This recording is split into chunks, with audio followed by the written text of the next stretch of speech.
এটি ১৯৯৬ সালে আমার সঙ্গে ঘটা সত্য একটি ঘটনা। ঘটনাটি আমার সঙ্গে যখন ঘটেছিল তখন আমি ভ্যান চালাতাম। আমার আব্বা আমাকে একটা ভ্যান কিনে দিয়েছিল তার জমি বন্ধক রেখে। মূলত ওই সময়টাতে বন্যা এবং আকস্মিক সমস্ত অন্যান্য ঝামেলার কারণে আমাদের পরিবার অনেকটা দরিদ্র এবং অনেকটা অপরিচিতের অবস্থা দিয়ে পড়ে, যার কারণে আব্বা বলেছিলেন যে আমাদের যে জমিটুকু আছে সেই জমিটুকু বিক্রি করে দিয়ে একটা কর্মসংস্থানের ব্যবস্থা করি, বাজার একটা দোকানপাট দিয়ে সেটাই জ্বালাই। কারণ ওই জমি চাষ করে খাওয়ার তো অবস্থা ছিল না, ওই জমিতে সবসময় প্রায় পানি থাকতো। পরে আমি চিন্তা করলাম যে একটা ভ্যান কিনে যদি কাজ শুরু করা যায় সেটাই হবে ইনকামের উৎস। পরে সেই জমিটাকে বন্ধক দিয়ে আমার আব্বা কিছু টাকা এনে দিয়েছিল, যদিও বছরের প্রায় 4 মাস সেখানে পানি জমে থাকতো, যার কারণে ওইখানে কোনো ফসল হতো না। কিন্তু বাকি সময়টাতে হতো বিদায় একজন কম টাকায় সেটা নিয়েছিল এবং সেই টাকা দিয়ে আমার আব্বা আমাকে একটা পুরাতন ভ্যান কিনে দিয়েছিল। সেটা দিয়ে মূলত আমার ইনকাম এবং সমস্ত কিছু চলতো। আমার বয়স তখন 21-22 বছর ছিল। আব্বা নিজেও অন্যের জমিতে বর্গা চাষ করত, আর আমাদের পরিবারে সদস্য সংখ্যা বেশ অনেকই ছিল। আমি রাত বেরাত খুব একটা বের হতাম না, তবে অনেক সময় দেখা যেত বাজারের দিন হলে রাত্রে 7টা-8টা পর্যন্ত বাজারে থাকতাম, অনেকদিন 9টা পর্যন্তও থাকতাম। হারিকেনে যতক্ষণ তেল থাকতো ততক্ষণ থাকতাম, কারণ রাত্রেবেলা হারিকেনে তেল ফুরিয়ে ভ্যান চালানোর মতো অবস্থা এবং পারিবারিক পরিস্থিতি আমাদের ছিল না। এই কারণে খুব বেশি রাত জাগা হতো না বা থাকা হতো না। তবে সেই রাতটা ছিল ভিন্ন, যে রাতে আমার সঙ্গে দেখা হয়েছিল তাদের, এবং তারা আমাকে নিয়ে গিয়েছিল যে অঞ্চলে, সেই অঞ্চলটা সম্পূর্ণ আমার অপরিচিত জায়গা ছিল এবং এক প্রকার এক আকস্মিক ঘটনার সাক্ষী হয়েই সেখানে আমি পৌঁছে গিয়েছিলাম। তারপরে আমার সঙ্গে ঘটে অলৌকিক সব ঘটনা, যা আপনারা শুনলে নিজের 2 কানকে বিশ্বাস করতে পারবেন না। আসসালামু আলাইকুম দর্শক, সকলে কেমন আছেন? স্বাগত জানাচ্ছি দ্য মেগাবক্স প্রাইমের নতুন আরো একটি এপিসোডে। আশা করি আপনারা সকলে ভালো আছেন। আজকে আমরা জানবো সামাদ আলীর জীবনের ঘটনা।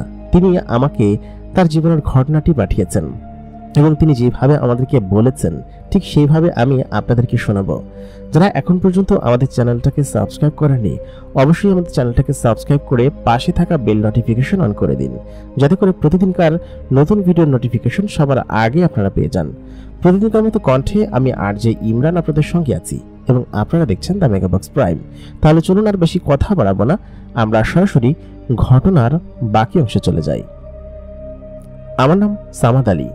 সেদিনকে আমি দুপুর 3টা বাজে বাজারের উদ্দেশ্যে ভ্যান নিয়ে বাড়ি থেকে বেরিয়েছিলাম। তবে সেদিনের পর বহু দিন পর আমার বাড়িতে ফিরতে পেয়েছিল, যা কিনা আমার জীবনে এক অন্যরকম অধ্যায় এবং সাক্ষী হয়ে রয়েছে। এই ঘটনা আমার পরিবার এবং আশেপাশের সকলেই জানে। আমি সেদিনকে বাড়ি থেকে কিছু সবজি আর রাস্তা থেকে কিছু প্যাসেঞ্জার নিয়ে বাজার পর্যন্ত গিয়েছিলাম। আমাদের ওইখানে সাপ্তাহিক একদিন হাট বসে, সেটা হচ্ছে রবিবার। রবিবারের দিন সকলে সেখানে এসে সমবেত হয়, প্রায় 4-5 গ্রামের মানুষজন সব এক হাটে এসে উপস্থিত হয়।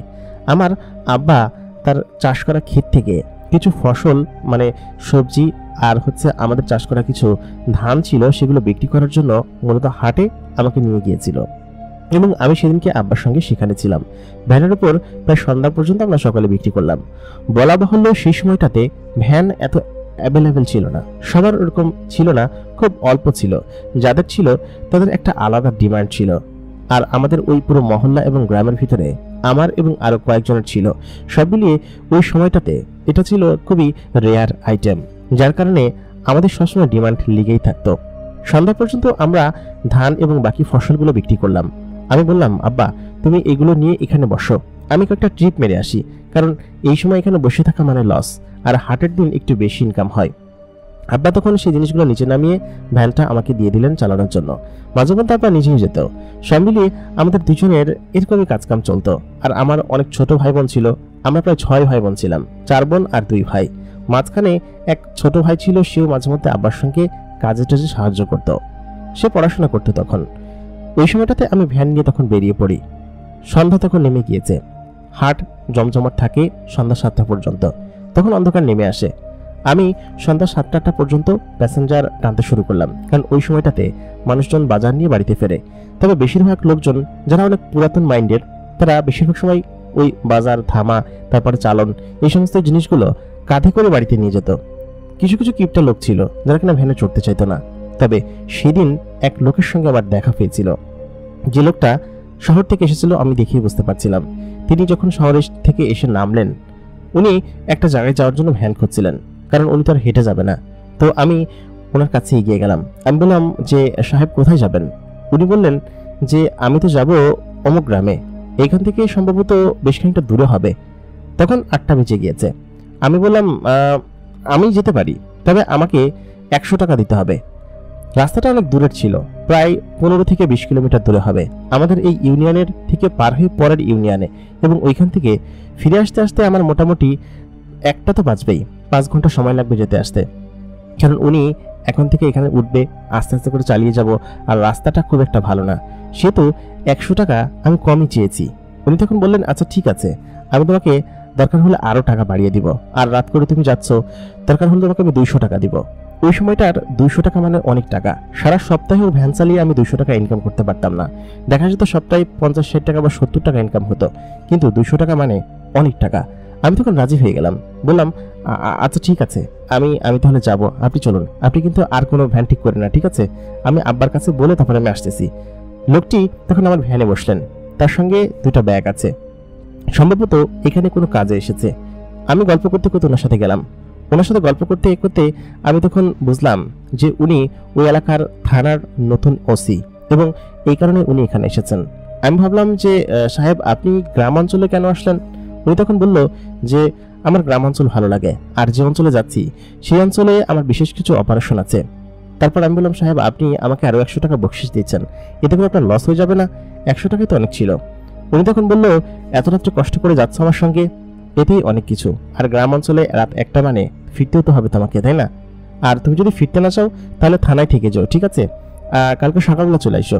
আমি বললাম না না সাহেব সমস্যা নাই। ওনাকে যখন আমি ওনাদের থানার প্রাঙ্গণে মানে সেই কোয়ার্টারের আশেপাশে নামিয়ে দিলাম, তখন রাত প্রায় 11:30টার কাছাকাছি হবে, 11:30 বেজে গিয়েছে। উনি আমাকে না খাইয়ে কোনোভাবে আসতে দিবেন না। উনি আমাকে খাওয়ালেন, প্লাস আরও টাকা দিয়ে বললেন কি আচ্ছা ঠিক আছে তুমি চলে যাও। তারপর আমি ভ্যান নিয়ে বেরিয়ে পড়লাম, আর উনি আমাকে সিধেছিল থাকার জন্য, কারণ যে রাস্তা ধরে আমি আসার কথা বলেছিলাম, আমি বলেছিলাম রাস্তাটা কাঁচা আর খুব একটা ভালো না, অনেকটা আছড়ের রাস্তা। উনি তখন বললেন এদিকে যাওয়ার কোনো দরকার নেই, সকালবেলা যেও। লোকটা বেশ ভালো ছিল, ভালো পুলিশ অফিসারের সাথে দেখিয়ে বোঝা যাচ্ছে, এবং ওই দিনকে ওনার সঙ্গে গল্প করতে করতে বেশ ভালো একটা সম্পর্ক হয়ে গেল আমার। আমি বললাম সাহেব যদি কখনো আসি এখানে তাহলে আপনার শরণাপন্ন হব, যদি কোনো খুব বিপদে পড়ি তাহলে। উনি বললেন আচ্ছা ঠিক আছে সমস্যা নেই, এখানে কতদিন থাকি জানি না, তবে খুব শীঘ্রই অন্য জায়গায় ট্রান্সফার হয়ে যাব। আমাদের ওসিদের এক জায়গায় খুব বেশি থাকতে দেয় না, 3-4 মাস পর পর ট্রান্সফার হয়। এটা নিয়ে আছি এক বিপদে, তবে দেখি এখানে এসেছি দীর্ঘদিন থাকার জন্য, প্রথমে কিছুদিন থাকবো, তারপর প্রশাসনকে বললে হয়তো ট্রান্সফার আটকাতেও পারে। আমি তাই বলে সেখান থেকে চলে আসলাম। আমি সেই রাতে রিক্সা চালিয়ে মানে আমার ভ্যান চালিয়ে বাড়ির দিকে আসছিলাম। আকাশ কিছুটা মেঘলা ছিল, চারিদিকে অন্ধকার, তেমন কোনো কিছু দেখা যাচ্ছে না।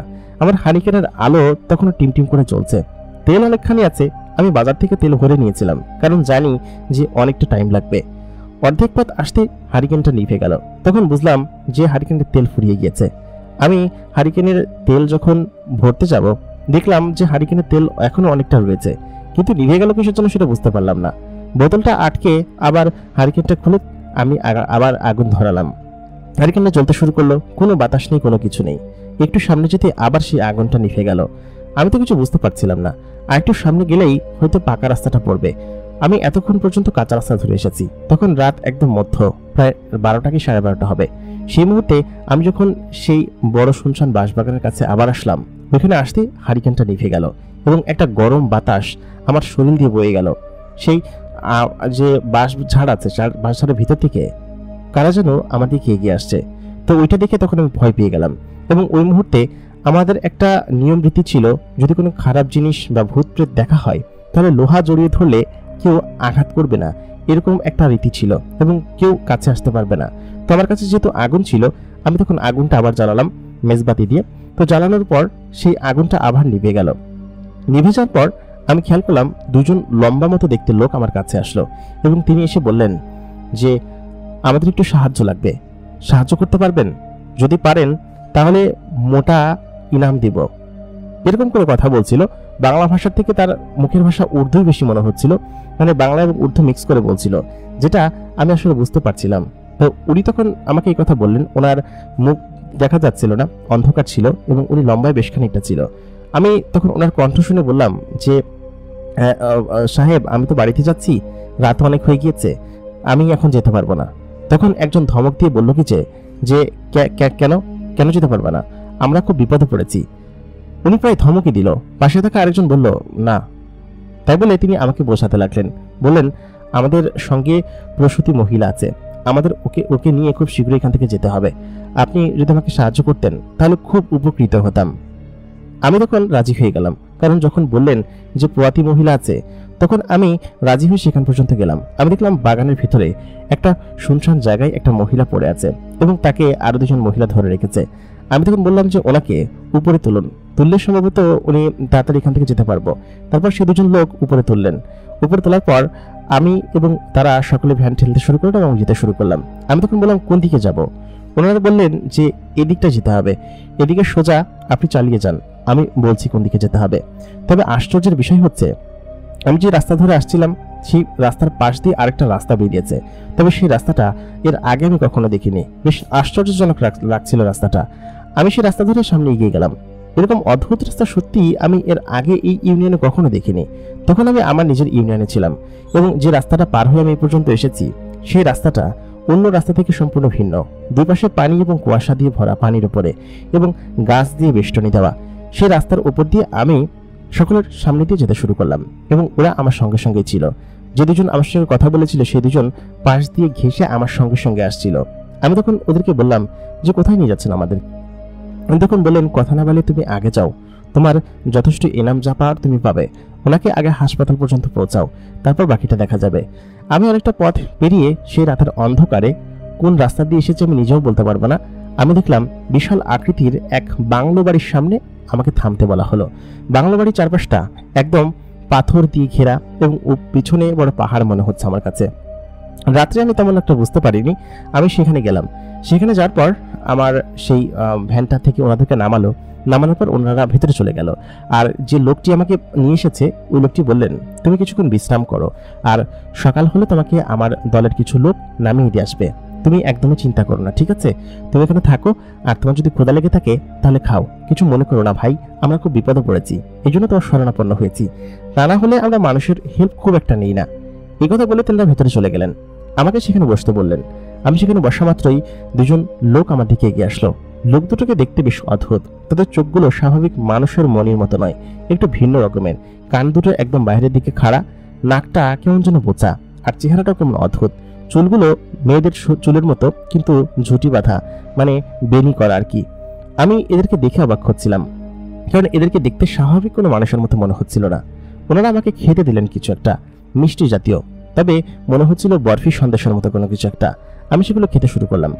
এক প্রকার ওনারা তখন ওখান থেকে চলে গেল। আমার খুব টায়ার্ড লাগছিল, কারণ সারাদিন রিক্সা চালিয়েছি, ভ্যান চালিয়েছি, তারপর আবার এরকম বিশ্রাম করতে হবে আমাকে। তো আমি সেখানে বারান্দায় ঘুমিয়ে পড়লাম। এর পরের দিন সকালবেলা যখন আমার চোখ খুললো, আমি খেয়াল করলাম দুজন লোক আমার সামনে দিয়ে হেঁটে যাচ্ছে।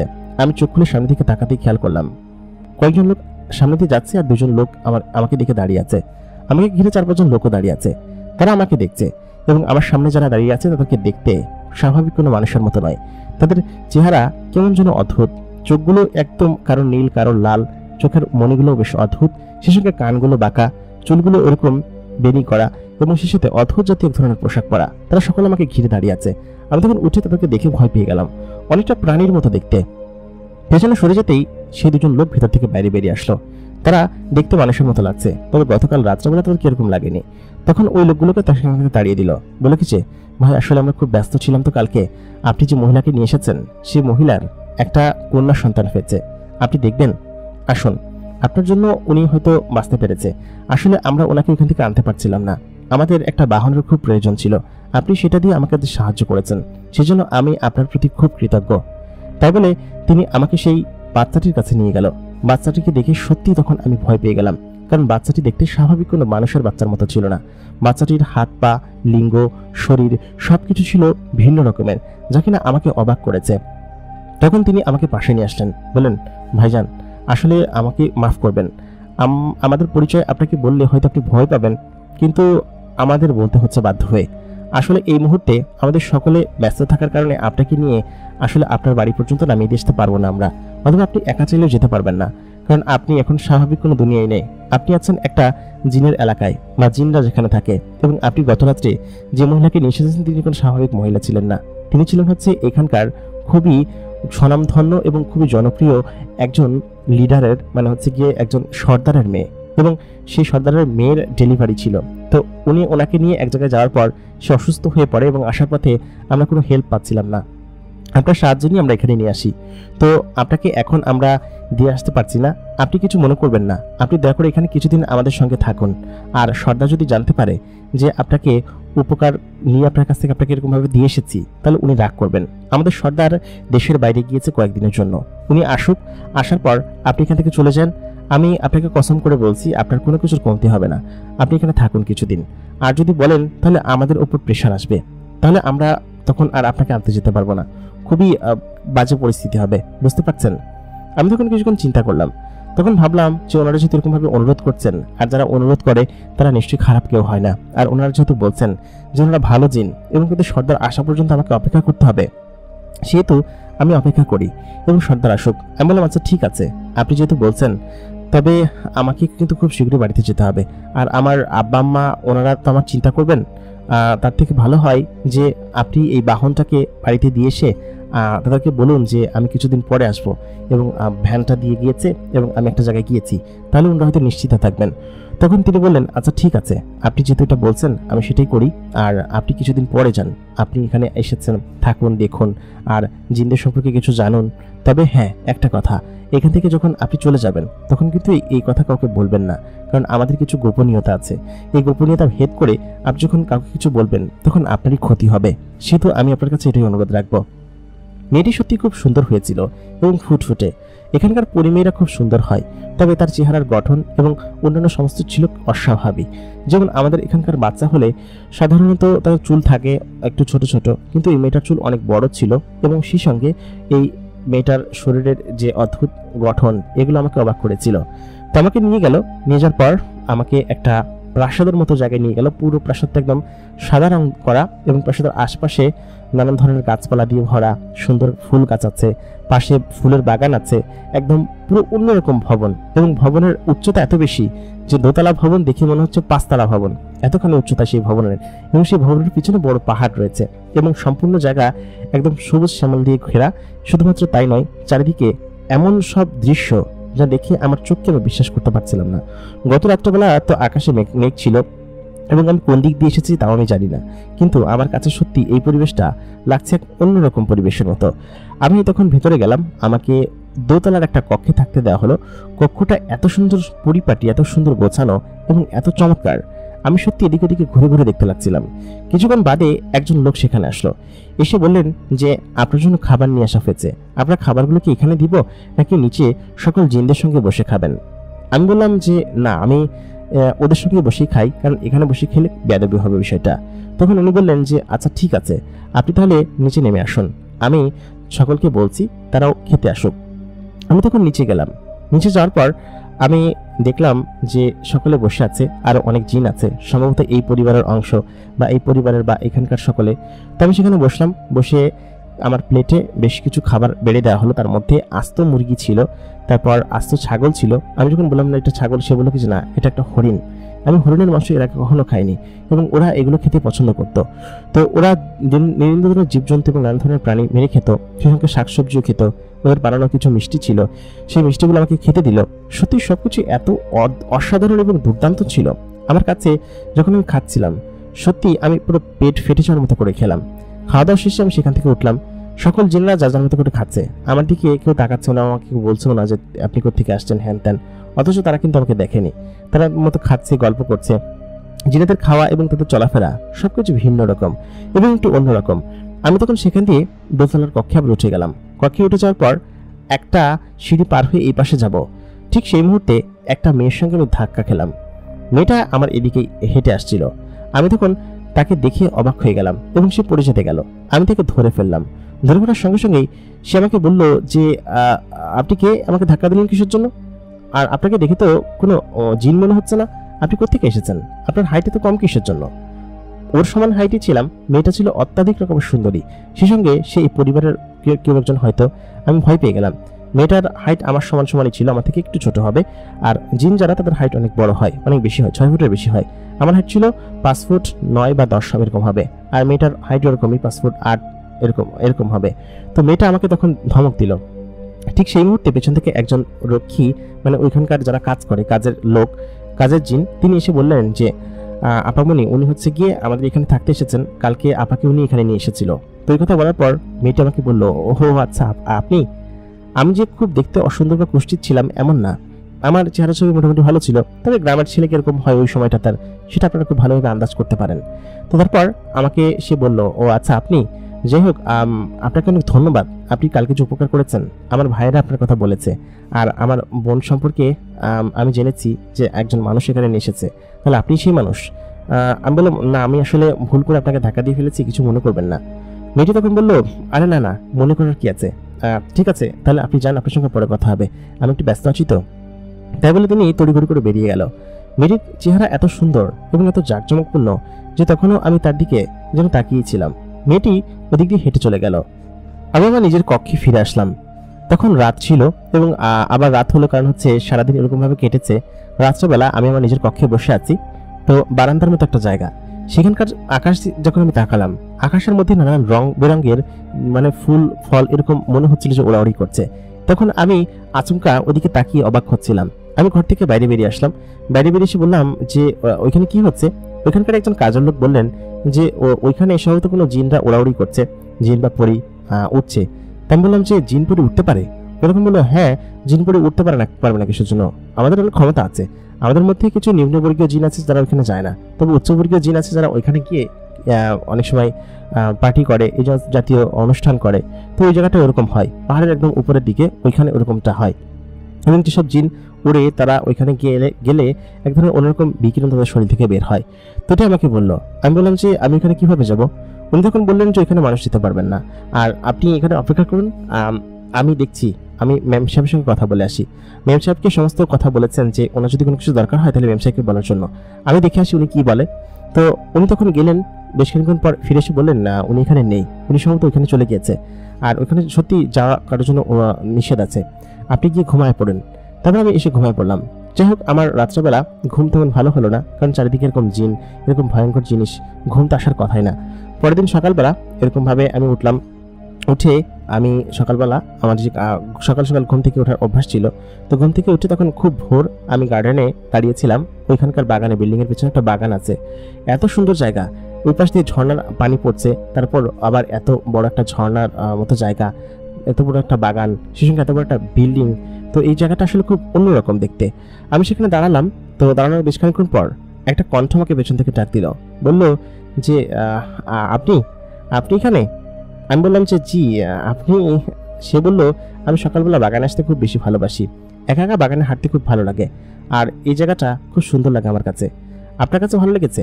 আমি বললাম জি, খুব সুন্দর একটা জায়গা, এবং এরকম একটা জায়গায় আমি এর আগে কখনো আসিনি। মেয়েটা আমাকে বললো যে আপনার কথাবার্তা খুব অদ্ভুত, এরকমভাবে কথা বলেন কিসের জন্য? আমি বললাম, আমরা তো এরকমভাবেই কথা বলি। মেয়েটি তখন বললো, না কিরকম যেন কথাবার্তা, সব মানুষ এরকমভাবে কথা বলে? আমি বললাম যে সব মানুষই বলে কিনা জানি না, তবে আমি এরকম ভাবে কথা বলি, কথাটা একটু অদ্ভুত শোনাচ্ছে তাই না? এই কথা বলতেই সে বলল, না ঠিক আছে, তবে আপনার কথা খুব কিউট, আমার কাছে বেশ ভালো লাগছে। সেই কথা বলে আমার সঙ্গে গল্প করতে লাগলো এবং হাসি তামাশা এবং আড্ডা দিতে লাগলো। আমাকে বললো, আপনার বাড়িতে কে কে আছে? আমি বললাম, আমার বাড়িতে আছে বেশ কয়েকজন আছে, আমার বাবা মা আছে, 4 বোন আছে, আমি আর আমার 2 ভাই, আর আমি পেশায় একজন ভ্যান চালাই। সেদিনকে ভ্যানে করে আপনার আপাকে এখানে নিয়ে এসেছিলাম।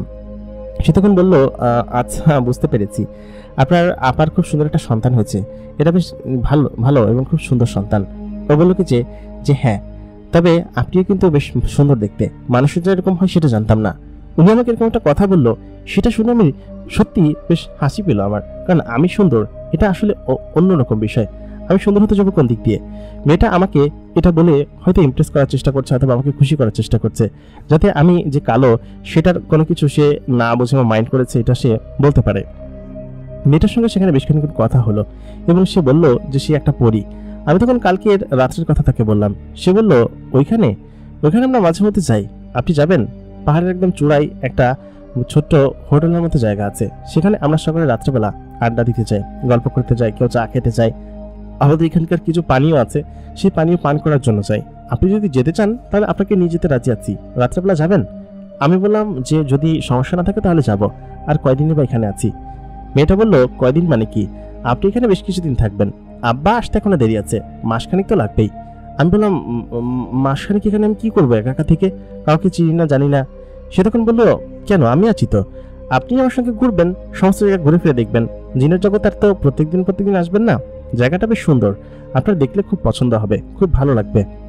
আমি বললাম যে আমার বাড়ির কথা যদি মনে পড়ে তখন আমি কি করব? সে বলল, দরকার হলে আপনার বাড়িতে আমি নিয়ে যাব, সমস্যা নেই। আমি বললাম, সত্যি? সে বলল, আরে চলেন তো, এত করেন কিসের জন্য? আপনার নাম কি? আমার নাম বললাম। সে বলল, বেশ অদ্ভুত নাম, এরকম নাম কখনো শুনিনি। আমি মেয়েটার নাম জিজ্ঞেস করলাম। মেয়েটা তার নাম এমন আজব নাম বলল। আমি তখন বললাম যে আপনাকে আমি অন্য নামে ডাকতে পারি? সে বলল, কি নাম? আমি বললাম যে আপনাকে আমি কি চামেলি বলে ডাকতে পারি? সে তখন বলল, চামেলি? আমি বললাম, আসলে আমার খুব পছন্দের নাম। সে বলল, বুঝতে পেরেছি, তাহলে চলুন, ঠিক আছে, চামেলি বলে ডাকতে পারেন, কোনো সমস্যা নেই। আমি বললাম, আপনার চেহারাটা চামেলি ফুলের মতো খুব সুন্দর, এবং আপনার শরীর থেকে এক ধরনের সুঘ্রাণ আসে, এবং সেটা অনেকটা চামেলি ফুলের সুঘ্রাণ, এই জন্য আমি বললাম। সে বলল, আচ্ছা ঠিক আছে, আপনি বলতে পারেন। তারপর অনেকক্ষণ গল্প করার পরে আমি নিজের কক্ষে চলে আসলাম, এবং সারাদিন এরকমভাবে কেটে গেল। সারাদিন মেয়েটার কোনো খেয়াল ছিল না, কোথায় আছি বা আমি কি করছি। আমি সারাদিন এখানে বোর হচ্ছিলাম। সন্ধ্যার দিকে মেয়েটা আমার কাছে আসলো, এসে বলল, চলুন আপনাকে নিয়ে যাই। আর আমার গায়ে যে পোশাক ছিল সেই পোশাক দেখে বললো, এই পোশাকে তো আপনি যেতে পারবেন না, দাঁড়ান আপনাকে কিছু পোশাক এনে দিচ্ছি আমি। তাই বলে একজন লোককে ডাক দিল। উনি বেশ খানিকক্ষণ পরে এসে আমাকে একটা পোশাক দিয়ে গেল, বললো, এই পোশাকটা আপনি পরে নেন, এটা আপনার মাপে বানানো হয়েছে, এই মাত্র বানিয়ে নিয়ে আসলাম। আমি বললাম, এই মাত্র বানানো হয়েছে? পোশাকটা আসলে বেশ দামি ছিল, কাপড়টা খুব অদ্ভুত ছিল। আমাকে পরতে দেওয়া হলো, আমি সেটা পরলাম। পরার পর মেয়েটা আমাকে নিয়ে সেই স্থানে গেল। আশ্চর্যজনকভাবে মেয়েটা যে বাহনে করে আমাকে নিয়ে গেল, সেই বাহনটা শূন্যেও হাসতে পারে, এবং সেই বাহনটা দুটো ঘোড়াতে চালায়। এটা সত্যি আমার কাছে রহস্যজনক ছিল। সে আমাকে বললো যে আমাদের এখানে সমস্ত কিছু এরকমই, এটা নিয়ে কোনো কথা নেই, আপনি চলুন। আমাকে মেয়েটা নিয়ে সে উপরে গেল। সেখানে যাওয়ার পর আমাকে সকল জিনদের সঙ্গে পরিচয় করিয়ে দিল, এবং সে সকলের সঙ্গে গল্প, আড্ডা এবং যা যা করা লাগে সমস্ত কিছু করছে আর কি। আমি দেখছি শুধুমাত্র তাদেরকে, এবং এখানে সত্যি সত্যি পার্টির মতো হয়, আমাদের ওইখানকার শহরগুলোতে ঠিক যেরকম হয়। এই সমস্ত জিনিস দেখে আমি অবাক হয়ে যাচ্ছিলাম। আমি গ্রামের ছেলে, এই সমস্ত জিনিসটা আমি দেখি না। আমাকে বেশ খানিকটা খাওয়ালো, এবং সে সঙ্গে এদের এখানে একটা পানীয় পাওয়া যায়, সেই পানীয়টা খাওয়ালো। পানীয়টা সম্ভবত নেশাযুক্ত ছিল। খাওয়ার পর আমার মাথার কোনো কিছু কাজ করছিল না। আমি তখন তাদের সঙ্গে নাচাগানা করতে লাগলাম। জিনাটা আমাকে দেখে বলল, দেখ মানুষটাকে এরকম ভাবে নাচছে, সেটা আমার কানে এখন পর্যন্ত বাজে। আমি সেখানে বেশ ভালো মতো আড্ডা এবং সমস্ত কিছু জমজমাট করে ফেলেছিলাম। যেন এক অদ্ভুত পরিবেশ ছিল সেখানে। ওইদিনকে ওইখান থেকে ফিরে আসার পর সত্যি মেয়েটার সঙ্গে আমি কি করেছি আমি নিজেও জানি না, নেশার ঘোরে। তবে মেয়েটা আমাকে বলল যে আপনি বেশ ভালোই নাচাগানা করতে পারেন। তারপর আমার এরকম করে প্রায় সপ্তাহাধিক সময় সেখানে কেটে গেল। কিভাবে কেটে গেল আমি জানি না, তবে কেমন যেন বোরিং লাগতো আমার কাছে সেখানে। সমস্ত কিছু বেশ অদ্ভুত ছিল। মেয়েটা মাঝে মধ্যে এসে আমাকে সময় দিত, বলতো যে ঠিক আছে আপনাকে আমি নিয়ে যাচ্ছি ওইখানে গল্প করতে, আপনি আমার সঙ্গে চলুন। নানান জায়গায় ঘুরতে নিয়ে যেত এবং সমস্ত জিনিস দেখাতো। সেদিন সন্ধ্যার দিকে আমাকে এসে বলল যে আপনি জিনেদের নগরী দেখেননি মনে হয়, তাই না? চলুন আপনাকে জিনেদের নগরী দেখিয়ে নিয়ে আসি। নগরী খুব সুন্দর, এবং এখানকার রাত্রেবেলার নগরী তো আরো অদ্ভুত। মার্কেট বসে, সমস্ত জায়গায় সমস্ত জিনেরা খেলা দেখায়, বাজারের মতো। আমি শুনেছি মানুষদের নাকি বাজার মেলে, ঠিক সেরকম বাজারের মতো আমাদের এখানে সমস্ত কিছু আছে। আপনি কি যাবেন সেখানে? আমি বললাম যে হ্যাঁ, আমি সেখানে যাব। তারপর সে আমাকে সেই বাজার পর্যন্ত নিয়ে গেল। বাজারে নিয়ে যাওয়ার পর সে আমাকে সমস্ত কিছু ঘুরিয়ে ঘুরিয়ে দেখালো। আমি দেখতে পেলাম সেখানে একটা মাংসের দোকান আছে। তবে মজার বিষয় হচ্ছে মাংসের দোকানে মাংসের থেকে হাড় ঝোলানো বেশি। সে আমাকে বলল এখানকার জিনেরা হাড় খেতে বেশি পছন্দ করে, আর জিনেদের প্রধান খাদ্যই হচ্ছে হাড়। তোমরা যেরকম মাংস খাও, জিনেরা খায় হাড়, এই জন্য এখানে হাড় বিক্রি হয়। আরো কয়েকটা দোকানে নিয়ে গেল। সমস্ত দোকানগুলো ছিল বেশ অদ্ভুত এবং বেশ রহস্যময় দোকান। আমি তখন বললাম, এরকম দোকান কিসের জন্য? ও তখন বলল যে জিনেদের দোকানপাট এরকমই হয়। আব্বা আর 2 দিনের ভিতরে চলে আসবে। আব্বা আসলে তখন আব্বার সঙ্গে দেখা করে আপনি চলে যেতে পারবেন, ঠিক আছে? আমি বললাম আচ্ছা ঠিক আছে। ততদিনেও আমরা একে অন্যকে তুমি করে বলা শিখিনি। কারণ হচ্ছে মেয়েটার সঙ্গে আমার দেখাই হতো দিনে 1-2 বার, হয়তো ডাইনিং টেবিলে খাওয়ার সময়, আর না হয় বিকেলবেলা কোথাও বের হওয়ার সময় আমাকে নিয়ে যেত আর কি। এই টুকটাক দেখা হতো প্রত্যেক দিন। এরকম দেখা হতে হতে মেয়েটার প্রতি একটা অন্যরকম টান চলে আসলো আমার। যেটা কিনা আমি প্রথম দিক দিয়ে বুঝতে পারিনি, কিন্তু পরবর্তীতে কেমন যেন লাগতো মেয়েটার জন্য। মনে হতো সে যখন আসে তখন আমার কাছে খুব ভালো লাগে। তার সঙ্গে আমি বেশ কাছাকাছি হয়ে গেছিলাম এবং বেশ ফ্র্যাঙ্ক বিহেভিয়ার ছিল তার। আমার সঙ্গে বেশ ভালোভাবে মিশতো, বেশ অন্যরকম ভাবে মিশতো আমার কাছে। আমাকে ঘুরতে নিয়ে যেত, আমার জন্য জামা কাপড় নিয়ে আসতো, নানান ধরনের মিষ্টান্ন খাবার। আমি যখন বসে আছি রুমে, তখন রুমে এসে আমাকে বলতো যে আচ্ছা সাহেব আলী, তুমি কি ফ্রি আছো? ফ্রি থাকলে তাহলে চলো, তোমাকে নিয়ে একটা জায়গায় যাই। আমি বললাম আচ্ছা ঠিক আছে চলুন। ওই সময়টা সত্যি আমার জীবনের এক অন্যরকম সুন্দর অধ্যায় আমি কাটাচ্ছিলাম। আমার বাড়ির কথা তখন মনেই হতো না। এতদিন আমি এখানে এসেছি, বাড়ির কথা তখন দিব্যি ভুলে যেতে বসেছি। সে আমাকে ওদিনকে রাত্রেবেলা এসে বলল, আচ্ছা সাহেব আলী, তুমি কি আমার সঙ্গে আমার নানু বাড়িতে যেতে পারবা? জায়গাটা খুব বেশি দূরে না। আসলে এই রাত্রেবেলা তোমাকে নিয়ে যাওয়া, তোমরা মানুষ সাথে রাত্রেবেলা ঘুমাও তাই না? আর আমরা তো রাত্রেবেলা ঘুরে বেড়াই।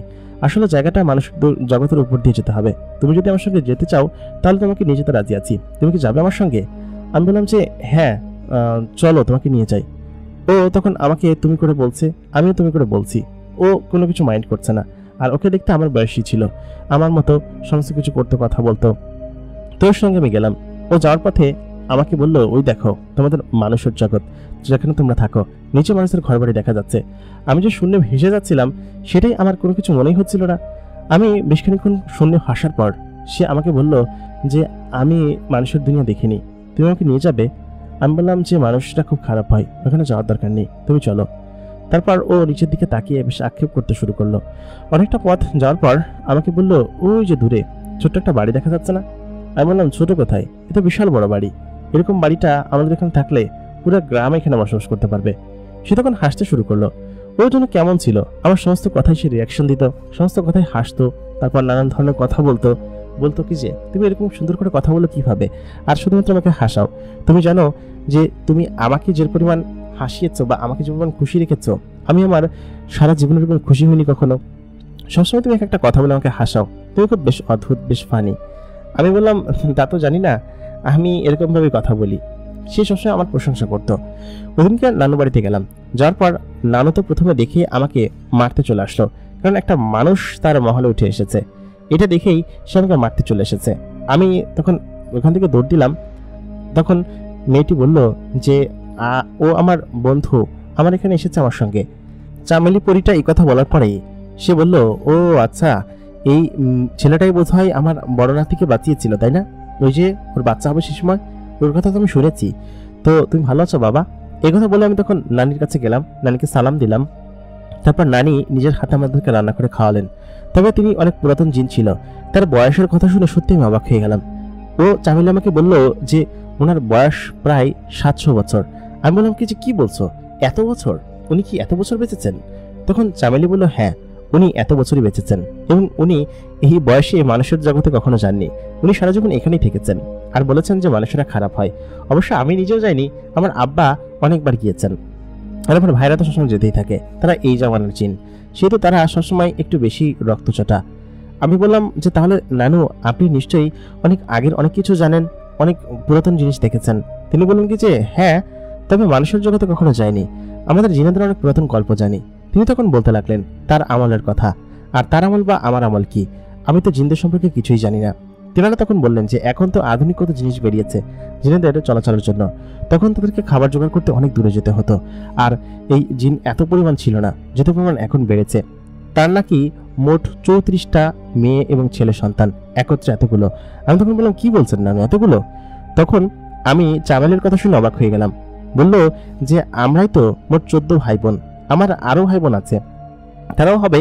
আর আমার মা আবার প্রেগনেন্ট, মানে হচ্ছে আবার সন্তান সম্ভব আর কি। এই কথা শুনে তখন অবাক হয়ে গেলাম। এদিকে মেয়েও প্রেগনেন্ট, আবার মাও প্রেগনেন্ট, কি অদ্ভুত। চামেলি তখন বললো, হ্যাঁ আমাদের এখানে এরকমই হয়, তবে তুমি এই সমস্ত জিনিস জেনে আবার কাউকে কি বলো না, আমাদের জিনেদের সিক্রেট নিয়ম এগুলো। আমি বললাম আচ্ছা ঠিক আছে, আমি কাকে বা বলবো। আর আমি এখান থেকে গেলে তোমাদের সঙ্গে কি আর কখনো দেখা হবে? চামেলি তখন বললো, কেন দেখা হবে না, আমি যাব, তবে ওইখানকার যাওয়ার একটা নিষেধ আছে, চলো তোমাদের বাড়ি থেকে আজকে ঘুরে আসি। যাওয়ার পথে আমি বললাম যে গেলে তোমার আব্বা রাগ করবে না? চামেলি বললো, একদমই কিছু করবে না। চামেলির সঙ্গে আমার বেশ ভালো ওঠা বসা এবং ভালো একটা সম্পর্ক হয়ে উঠেছিল ততদিনে। চামেলি ওদিনকে নানু বাড়ি থেকে ফেরার পথে আমাকে বললো, তোমাদের বাড়িটা কোথায় বলো, তোমাদের বাড়ির দিক দিয়ে যাবো। আমি তখন দেখিয়ে দিলাম যে অমক গ্রাম। সে তখন বললো, অমক গ্রামটা আমি বুঝি না, কোন দিকে সেটা বলো। আমি বললাম আমি কিভাবে বলবো তোমাকে, আমরাকে কোথায় নিয়ে এসেছো আমাকে?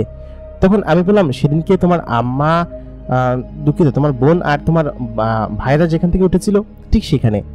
তখন সেই লোক দুটো আমাকে যেখান থেকে নিয়ে এসেছিল, চামেলি বলল, আরে ওইটার মধ্যে থেকে একটা আমার দুলা ভাই, আরেকটা হচ্ছে আমার ভাই। এখন আচ্ছা যাই হোক, যেটাই হোক, ওইখানটা গেলে আমি চিনতে পারবো, তারপর তুমি আমাকে নিয়ে যেতে পারবে। তো তখন চামেলি আমাকে নানুবার থেকে বের করে, নানু যাওয়ার সময় আমাকে বিদায় দিল। তো বের হয়ে তখন আমি এবং চামেলি সেখানে গেলাম। চামেলি আমার হাত ধরে আছে, আমি ও চামেলির হাত ধরে, না হলে তো আমি উঠতে পারবো না। তো চামেলি আমাকে নিয়ে সেই জায়গা পর্যন্ত গেল, সেখান থেকে আমি বাড়ি পর্যন্ত গেলাম। বাড়িতে যাওয়ার পর চামেলি আমাকে বললো, এটাই তো আমাদের বাড়ি? আমি বললাম হ্যাঁ। ও বললো, এরকম অবস্থা কেন, এরকম জীর্ণ শীর্ণ? আমি বললাম, আমরা তো খুব গরিব, এই জন্য দিন আনি দিন খাই, খাওয়ার খুব কষ্ট, এই জন্য আমরা এরকম। এই কয়েকদিন আমি এখানে থেকে সত্যি আমার জীবনটা মনে হচ্ছে খুব আনন্দে কাটছে, এখানে আসলে আবার কষ্ট করে খেতে হবে আমাকে। চামেলি তখন আমার দিকে তাকালো, তাকে আমার গালে হাত দিল, বললো, সত্যি তোমার এত কষ্ট? আমার তোমার জন্য খুব খারাপ লাগবে তুমি যখন চলে আসবে। তারপর আমি চামেলিকে সমস্ত কিছু দেখালাম, আমি কোথায় থাকি, আমার কয় ভাই বোন আছি, তারপর আমার আব্বাকে। ও তখন সমস্ত কিছু দেখলো, তারপর আমার দিকে কেন যেন বারবার তাকাচ্ছিল। আমি তখন ওর সঙ্গে চলে আসলাম ওদের দেশে। আসার 3-4 দিন পরে সেই সর্দার ফিরে আসলেন, যিনি কিনা অন্য দেশে ভ্রমণে গিয়েছিল। ফেরত আসার পর তিনি আমাকে রাজদরবারে ডাকলেন, যেখানে হচ্ছে মূলত তারা ওই রাজদরবারি সমস্ত কিছু করে থাকে।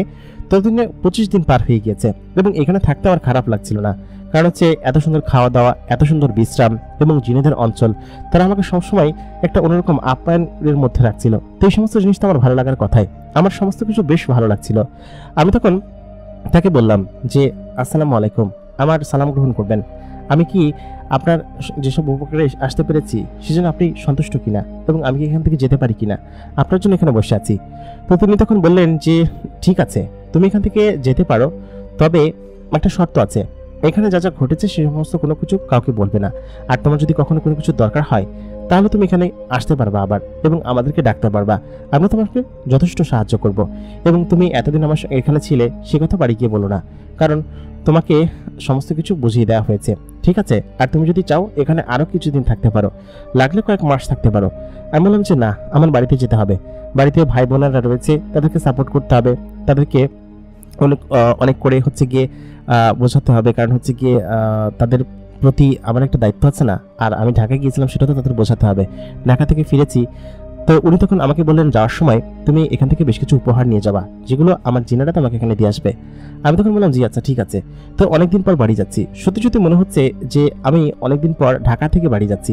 এর আগে আমার চাচার সঙ্গে ঢাকা গিয়েছিলাম, 3 দিন ছিলাম, তো আমার কাছে মনে হচ্ছিল কয়েক যুগ পর আমি বাড়িতে যাচ্ছি। তো যাওয়ার পথে আমার সঙ্গে করে 3 থেকে 4টা ব্যাগ দিল এবং একটা ঘোড়ার গাড়ি, সেটাতে চড়িয়ে আমাকে নিয়ে যাওয়া হলো। তো যেদিন আমি চলে গিয়েছিলাম সেদিন চামেলি ওখানে ছিল না, পরি মেয়েটা সে সম্ভবত কোথাও একটা গিয়েছিল। তবে যখন বাড়িতে আসলাম, বাড়িতে আসার পর সেই ব্যাগগুলো আমাকে নামিয়ে দিল, এবং প্রায় 7টা ব্যাগ এবং তার ভিতরে ভরা নানান ধরনের জিনিসপাতি আমাকে তখন দিয়ে তেনারা চলে গেলেন, উড়ন্ত অবস্থায় উড়ে চলে গেল। আমি সেই রাতটা ঘরের ভিতরে গিয়ে ঢুকলাম এবং উঠানে গিয়ে ডাক দিলাম, মা। সকালে তখন বাইরে বেরিয়ে আসলো। এতদিন আমি কোথায় ছিলাম, কি করছিলাম সেটা কেউই জানে না। আমি বললাম, আমি ঢাকায় গেছিলাম, ঢাকা থেকে বেশ কিছু টাকা ইনকাম করে নিয়ে আসছি, দেখো তোমাদের জন্য কিনে আসছি।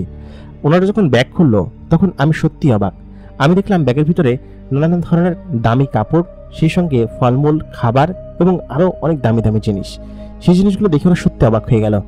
ওরা তখন বললো, কোত্থেকে নিয়ে আসছিস? আমি তখন বললাম, ঢাকায় একটা ভালো চাকরি পাইছি, তো কিছুদিন করছিলাম, তারপর চলে আসছি এখান থেকে, কারণ ওইখানে আসলে আমার কোনো কিছু হচ্ছিল না, কেমন যেন অদ্ভুত জায়গা, আমার ভালো লাগছিল না, এই জন্য চলে আসছি, দেখি যদি আমার ভালো লাগে তাহলে আবার যাবো। আমার আব্বা তখন বললেন যে, তুই যা, তুই গিয়ে সেখানে থাক, কিছুদিন থাক, আর এরকম হলে সত্যি আমাদের অভাব কেটে যাবে। আমি তখন মনে মনে ভাবলাম, সত্যি কি আমি জিনেদের ওখানে তাহলে চলে যাব ওখানে গিয়ে? কিন্তু এখানে আমার কি আছে, ওখানে থাকতে আমার ভালো লাগবে না, আর কোনো কিছুই অন্যরকম লাগবে সমস্ত কিছু। তো যাই হোক, আমি ওখান থেকে এসেছি 3 দিন হয়েছে। তো 3 দিনের মাথায় একদিন রাত্রেবেলা আমি ভ্যানটা নিতে বেরিয়েছিলাম, কারণ আমি ভ্যান চালক, সেটা আমি জানি। তো ভ্যান নিয়ে বাড়িতে ফিরছিলাম, আচমকা রাস্তার পাশ থেকে একটা হাত আমাকে ইশারা দিয়ে থামালো আর কি। তো হাত ছিল কিন্তু শরীর নেই, এটা থেকে তখন আমি ভয় পেয়ে গেলাম। ভয় পেয়ে তখন আমি ভ্যানটা প্রথমে থামালাম, পরে দেখে ভয় পেয়ে গেছি, কারণ শুধুমাত্র হাত দেখা যাচ্ছে। ঠিক সেই মুহূর্তে যখন চিৎকার দিতে যাব, হাতটা আমার মুখটা চেপে ধরলো। চেপে ধরে যখন আমি সামনের দিকে তাকালাম, দেখলাম চামেলি। আমি বললাম, চামেলি তুমি? ও বলল, তোমার এত বড় সাহস, তুমি আমাকে না বলে চলে এসেছো? সত্যি কথা কি বলতে জানো, আমি তোমাকে ছাড়া কেন যেন থাকতে পারছিলাম না। এটা কিসের জন্য হচ্ছে বলো তো, তুমি কেন এসেছো? তাই বলে আমাকে কলার ধরে ফেললো। আমি তখন একটা শার্ট পরেছিলাম, ওই কথা বলার পর আমি বললাম, আমি তো জানি না। কেন? চামেলি তখন বলল, এটা কিসের জন্য আমি জানি। এই অনুভূতিটা আগেও আমার হয়েছিল এবং আমি সত্যি সত্যি বোধহয় তোমাকে ভালোবেসে ফেলেছি। একদম নির্লজ্জের মতো এই কথাটা বলে ফেললো।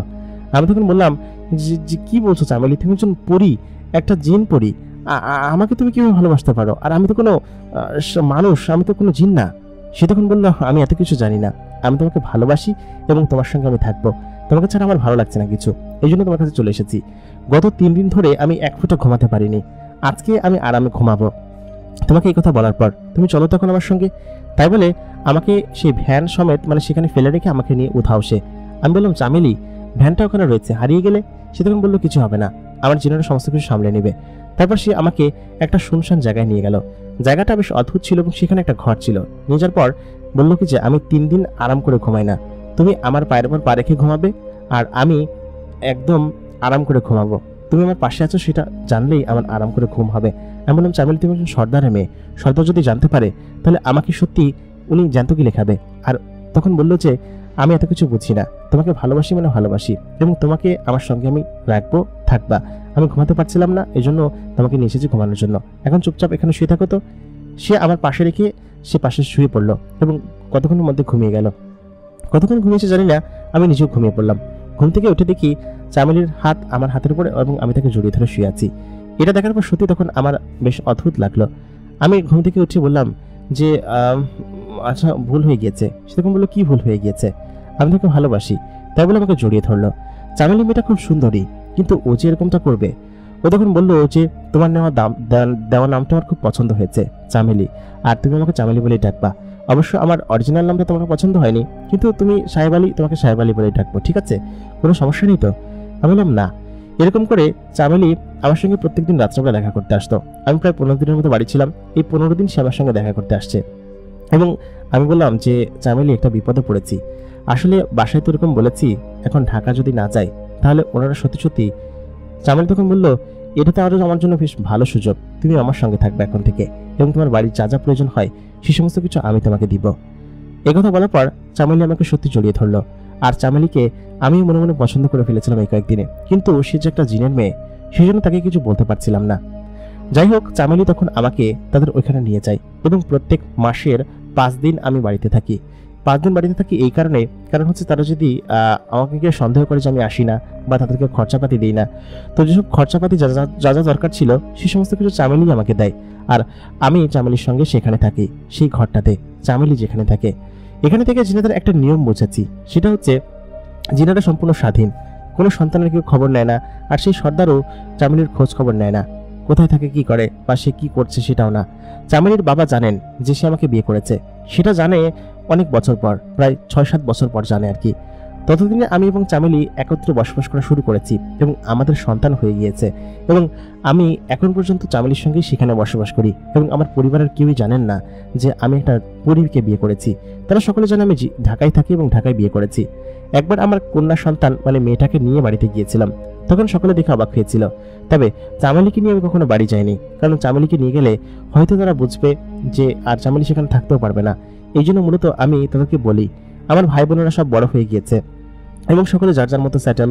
আমার বাবা মারা গিয়েছে, মা এখনো আছে, তো মাকে দেখার জন্য হলেও এখন আমি বাড়িতে যাই। যতদিন পর্যন্ত মা বেঁচে আছে হয়তো আমি বাড়িতে যাব, তারপর চামেলির সঙ্গে স্থায়ীভাবে সেখানে বসবাস করতে শুরু করব। তো এই ছিল হচ্ছে আমার জীবনের ঘটনা, যেটা কিনা আমি আপনাদের সঙ্গে শেয়ার করতে চেয়েছিলাম। ঘটনাটি আশা করি আপনাদের কাছে ভালো লেগেছে। প্রিয় দর্শক, সকলে কেমন আছেন? আশা করি আজকের ঘটনাটি আপনাদের কাছে ভালো লেগেছে। আমরা এতক্ষণ শুনলাম সাহেব আলীর জীবনের ঘটনা, যার কিনা এক অলৌকিক ঘটনা ঘটেছিল তার জীবনে। তো সেই ঘটনাটি আপনারা শুনলেন, আশা করি আপনাদের কাছে বেশ ভালো লেগেছে। এতক্ষণ কণ্ঠে আমি আরজে ইমরান আপনাদের সঙ্গে ছিলাম এবং আপনারা দেখছেন দ্য মেগাবক্স প্রাইম। প্রাইমের গল্পগুলো কেমন লাগে অবশ্যই কমেন্ট করে জানাতে ভুলবেন না। সেই সঙ্গে আমাদের চ্যানেলটাকে সাবস্ক্রাইব করে রাখবেন। দেখা হচ্ছে পরবর্তী এপিসোডে নতুন করে জীবনের ঘটনা নিয়ে। তখন পর্যন্ত সকালে ভালো থাকবেন, সুস্থ থাকবেন। খোদা হাফেজ।